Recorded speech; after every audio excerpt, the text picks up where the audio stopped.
रम्यात म्हणा हुशार धनगर याचे वस्तू सांगणार आहे. एक धनगर नावाचा मुलगा असतो.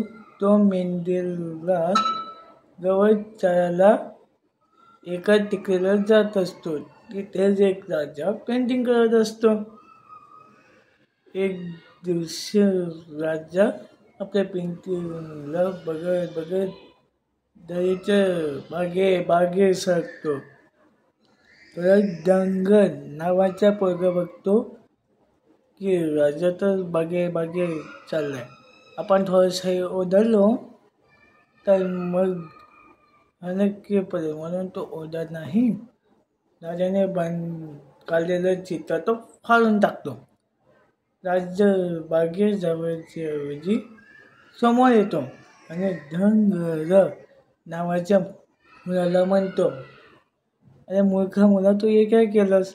तर मग धनगर मुलगा म्हणतो, मला तुम्ही बागेतच बघा. राजा बागे बघतो तो तरी उदी. तर मग धनगर मुलगा म्हणतो की मी तुम्हाला वाचण्यासाठी चित्र फाडलेलं होतं. तर या गोष्टीतून राजा म्हणतो की तू तर फारच हुशार आहेस.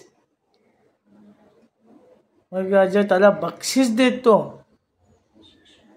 आणि शिक्षणासाठी पैसे पण देतो.